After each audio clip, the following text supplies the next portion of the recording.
Huh? You bought your baby a pair of shoes for his first day of kindergarten, they ain't still wearing the same shoes. Now, if I can go back to the store, I can sure go back to the storehouse. Somebody get that when you get home. If I can go back to the store, if I can go back to the store to buy bread, I can come back to the house and learn from the bread. If I can go back and buy water, I can drink from the living water. If I can go back to man, I know I can come back to God. I mean, you gave that Negro 7 times and he still ain't did right. And you ain't went back to God yet. That woman stole all your money and you still love for me to have it. You need to go back to Jesus. Okay.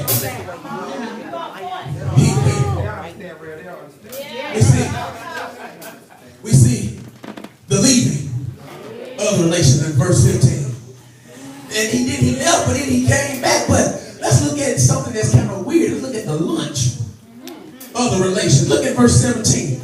Because when he came back, his daddy said, take your brothers something to eat. Yeah. He said, David said, Dad, I came home, and then I came all the way back home just to get food. So, come on now. Daddy, I came home and deal with the sheep, but you gave me food. All right. Daddy, I came to do one thing.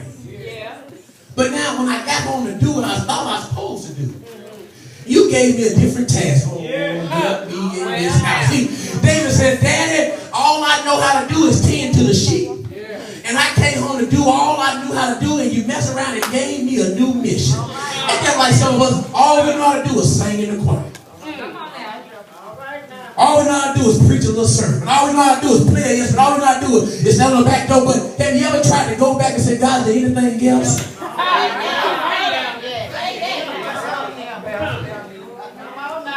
Help me, Shannon. Is that he went home to do what he was comfortable. He went home to do what was convenient to him.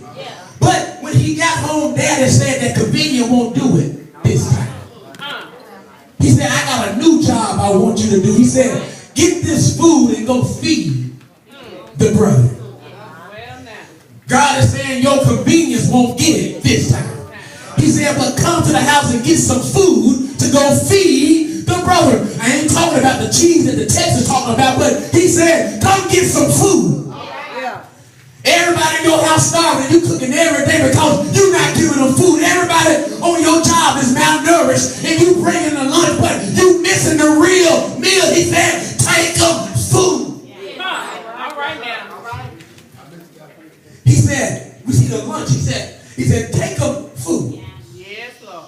10 loaves of this and corn of that and run to the camp of thy brother and carry cheese and take it and look at what your brother's need is and you need. Come on now. Come on. If David would have only did what he knew how to do, his brothers would still have been struggling and straggling on the battlefield. Say that now. We look at our communities and we wonder what's wrong with the community, but maybe the thing that's hurting the community is that we don't know how to do nothing else but what we've always done. All I know how to do is pray my prayer. I learned to pray when I was 15. I'm still praying for bread and I need water. I'm praying for the Lord to help my kids, but I forgot I never had any. I'm praying for God to heal my wife, but my wife died on me. I'm so used to saying what I've always said that I've always got what I've always given, and what I really need, I ain't got it yet. Because I'm so comfortable in the convenience. I'm so comfortable in church starting at 11 o'clock. If it started at 11:05, I'm having a fit. Well, now. If Sunday school is 3 minutes behind, I'm ready to vote the superintendent out because he ain't on his job. But you didn't know that the superintendent needed prayer that morning. You mad at the deacons for being late, but you didn't know that the deacons are going through hell just like you. And And if you weren't so busy complaining about what the deacons and the superintendent were doing and he was praying for them, then everybody will be stronger together. Did you ever ask the deacon that the reason why he's going through so well because he stayed up all night praying for you? You mad because the pastor didn't come, but you forget that the pastor been up all night praying for you. The pastor seeing your folks that ain't been to church and Jesus was a little bit of baby wrapped in straddling clothes in a manger. But you mad because he didn't come one time, but you forgot he came to all 146, 72 times that your baby was in the pen, but now your baby out the pen, he won't even come by the church, but you mad?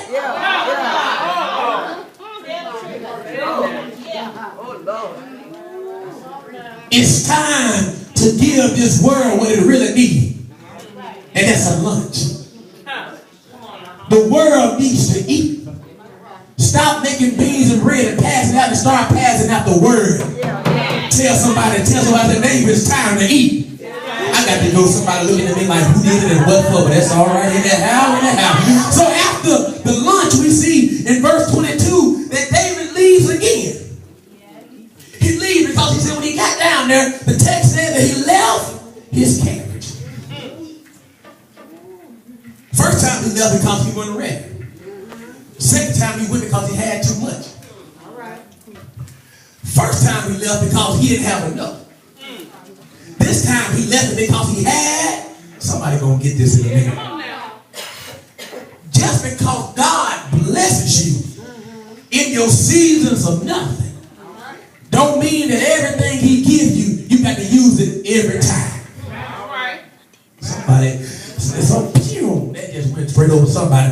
He left his carriage in the hand of the keeper. Watch this. When he first left, he had to go back home because he had a job to do. He could be on the battlefield yet. Now when he gets there, he's going to the battlefield, but he got stuff he can't take with him. But the Bible said he left the carriage in the hand of the keeper, So, in other words, he didn't just throw his blessing down. He didn't just throw his goods down, but he gave them to somebody that was worthy of holding them up till he got back. How many blessings you gave to unworthy people?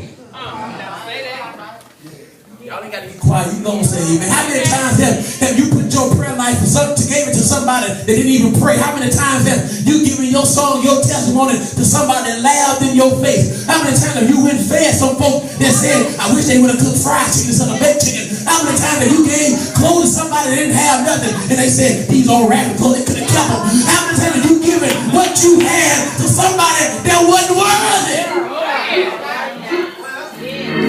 David gave it to somebody who was able to hold it till he got back in. And then after the leaving in verse 26, we see the loudness of the relation because David said, wait a minute.